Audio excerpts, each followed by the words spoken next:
ನಾವು ಮಾಡೋ ಜರ್ನೀಸ್ ನಮ್ಮ ಗುರಿಯನ್ನ ತಲುಪಿಸುತ್ತವೆ. ಆದರೆ ಕೆಲವು ಪ್ರಯಾಣಗಳು ನಮ್ಮನ್ನ ನಮಗೆ ಪರಿಚಯ ಮಾಡಿಸುತ್ತವೆ. ದಾರಿಯಲ್ಲಿ ಸಿಗೋ ತಿರುವುಗಳು ನಮ್ಮ ಹಣೆಬರವನ್ನೇ ಬದಲಾಯಿಸಬಲ್ಲವು ಅನ್ನೋದಕ್ಕೆ ಈ ಸಿನಿಮಾ ಸಾಕ್ಷಿ. ನಮಸ್ಕಾರ ಸ್ನೇಹಿತರೆ, welcome back to my review. Action king Arjun Sarja ಅಂದ್ರೆ ನಮಗೆ ನೆನಪಾಗೋದು ಫೈಟ್ಸ್, ದೇಶಭಕ್ತಿ ಮತ್ತು ಹೈ ವೋಲ್ಟೇಜ್ ಡ್ರಾಮಾ. ಆದರೆ ಅವರು ಕತ್ತಿ ಕೆಳಗಿಟ್ಟು ಕೇವಲ ಒಂದು ಲೇಖನಿ ಹಿಡಿದು ಒಂದು ಮೃದುವಾದ ಪ್ರೇಮಕಾವ್ಯ ಬರೆದರೆ ಹೇಗಿರುತ್ತೆ? ಅದೇ ಸೀತಾಪಯಣಂ. ಇವತ್ತು ನಾವು ಈ ಸಿನಿಮಾದ ಆಳಕ್ಕಿಳಿಯೋಣ. ಇದು ಬರೀ ಒಂದು ಲವ್ ಸ್ಟೋರಿನಾ ಅಥವಾ ಅದನ್ನೂ ಮೀರಿ ನಿಲ್ಲೋ ಭಾವನಾತ್ಮಕ ಪಯಣನಾ? ಬನ್ನಿ ಡಿಕೋಡ್ ಮಾಡೋಣ. ಮೊದಲನೇದಾಗಿ ಈ ಸಿನಿಮಾದ ಮೂಡ್ ಅರ್ಥ ಮಾಡ್ಕೊಳ್ಳಿ.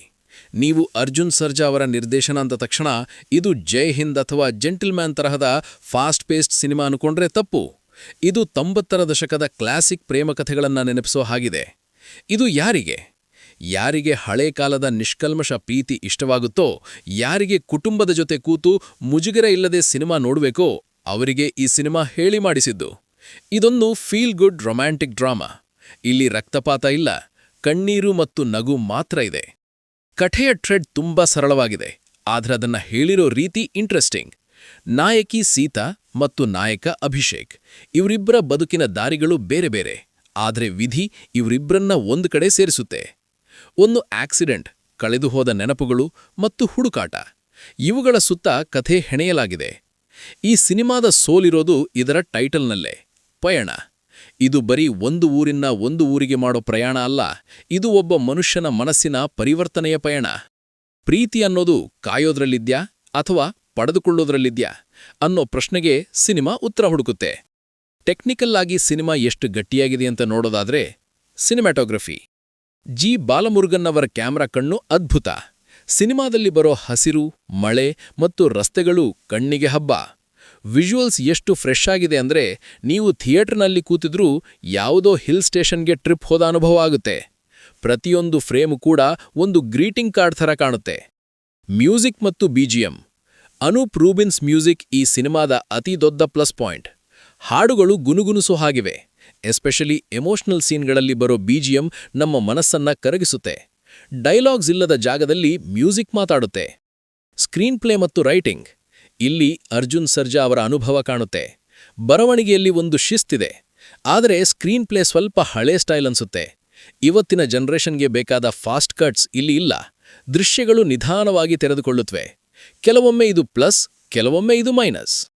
ಈಗ ಬರೋಣ ಸಿನಿಮಾದ ಜೀವನಾಡಿ, ನಟರ ಪರ್ಫಾರ್ಮೆನ್ಸ್ ಕಡೆಗೆ. ಇದು ಐಶ್ವರ್ಯಗೆ ಕೇವಲ ಒಂದು ಸಿನಿಮಾ ಅಲ್ಲ, ಇದೊಂದು ಚಾಲೆಂಜ್, ಮತ್ತು ಅವರು ಅದನ್ನ ಗೆದ್ದಿದ್ದಾರೆ. ಒಬ್ಬ ಮುಗ್ಧ ಹುಡುಗಿಯಾಗಿ ಮತ್ತು ನೋಲು ನುಂಗಿಕೊಂಡ ಹೆಣ್ಣಾಗಿ ಅವರ ಅಭಿನಯ ಮೆಚೋರ್ಡ್ ಆಗಿದೆ. ಅವರ ಕಣ್ಣುಗಳಲ್ಲಿ ಒಂದು ಆಳ ಇದೆ. ಅಪ್ಪನ ಡೈರೆಕ್ಷನ್ ಅನ್ನೋ ಕಾರಣಕ್ಕಲ್ಲ, ಒಬ್ಬ ನಟಿಯಾಗಿ ಇಲ್ಲಿ ಅವರು ಇಷ್ಟ ಇರ್ತಾರೆ. ಅವರ ಎಮೋಷನಲ್ ಕಂಟ್ರೋಲ್ ತುಂಬಾ ಚೆನ್ನಾಗಿದೆ. ನಿರಂಜನ್ ಇಲ್ಲಿ ಸರ್ಪ್ರೈಸ್ ಪ್ಯಾಕೇಜ್. ಚಾಕ್ಲೇಟ್ ಬಾಯ್ ಲುಕ್ ಇಟ್ಕೊಂಡು ಇಂಟೆನ್ಸ್ ಆದ ಎಮೋಷನ್ಸ್ ತೋರಿಸೋದು ಕಷ್ಟ, ಆದ್ರೆ ಅವರದನ್ನು ನಿಭಾಯಿಸಿದ್ದಾರೆ. ನಾಯಕಿಯನ್ನ ಪ್ರೀತಿಸೋ ದೃಶ್ಯಗಳಲ್ಲಿ ಅವರ ಬಾಡಿ ಲ್ಯಾಂಗ್ವೇಜ್ ತುಂಬಾ ನ್ಯಾಚುರಲ್ ಆಗಿದೆ. ಅರ್ಜುನ್ ಸರ್ಜಾ ಅವರು ಕೂಡ ಒಂದು ಪ್ರಮುಖ ಪಾತ್ರದಲ್ಲಿ ಕಾಣಿಸ್ಕೊಂಡಿದ್ದಾರೆ. ಅವರ ಸ್ಕ್ರೀನ್ ಪ್ರೆಸೆನ್ಸ್ ಬಗ್ಗೆ ನಾನೇನು ಹೊಸದಾಗಿ ಹೇಳಬೇಕಾಗಿಲ್ಲ. ಅವರು ಬಂದ್ರೆ ಸಾಕು, ಫ್ರೇಮ್ ತುಂಬಿ ಹೋದ ಹಾಗೆ ಅನ್ಸುತ್ತೆ. ಕಾಮಿಡಿ ಮತ್ತು ಸೆಂಟಿಮೆಂಟ್ ಎರಡನ್ನೂ ಬ್ಯಾಲೆನ್ಸ್ ಮಾಡೋ ಪ್ರಯತ್ನ ಮಾಡಿದ್ದಾರೆ. ಹಾಗಾದರೆ ಸೀತಾಪಯಣಂ ಎಲ್ಲಿ ಗೆಲ್ಲುತ್ತೆ, ಎಲ್ಲಿ ಎಡವುತ್ತೆ? ಏನ್ ವರ್ಕ್ ಆಯ್ತು? Pure emotions. ಇಲ್ಲಿ ಯಾವುದೇ ಕಲಬೆಲಕೆ ಇಲ್ಲ. ಪ್ರೀತಿ, ತ್ಯಾಗ ಮತ್ತು ಕುಟುಂಬದ ವ್ಯಾಲ್ಯೂಸ್ ತುಂಬಾ ಪ್ರಾಮಾಣಿಕವಾಗಿವೆ. ಕೆಮಿಸ್ಟ್ರಿ. ನಾಯಕ ಮತ್ತು ನಾಯಕಿಯ ಕೆಮಿಸ್ಟ್ರಿ ವರ್ಕ್ ಆಗಿದೆ. ಅವರ ಪ್ರೀತಿಗೆ ನಾವು ಕನೆಕ್ಟ್ ಆಗ್ತೀವಿ. ಮ್ಯೂಸಿಕ್.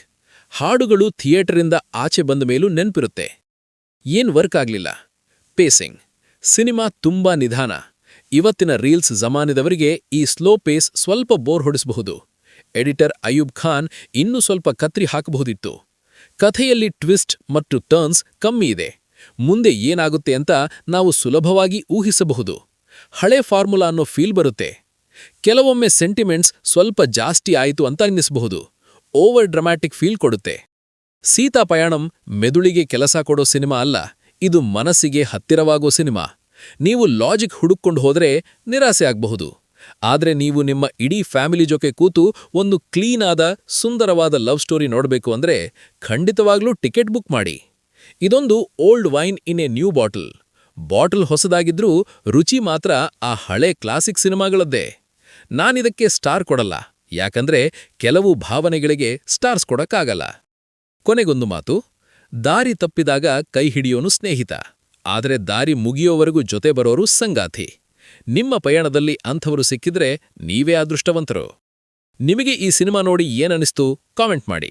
ಈ ವಿಡಿಯೋ ಇಷ್ಟ ಆಗಿದ್ರೆ ಲೈಕ್ ಮಾಡಿ, ಶೇರ್ ಮಾಡಿ. ಸಿಗೋಣ ಮುಂದಿನ ವಿಡಿಯೋದಲ್ಲಿ.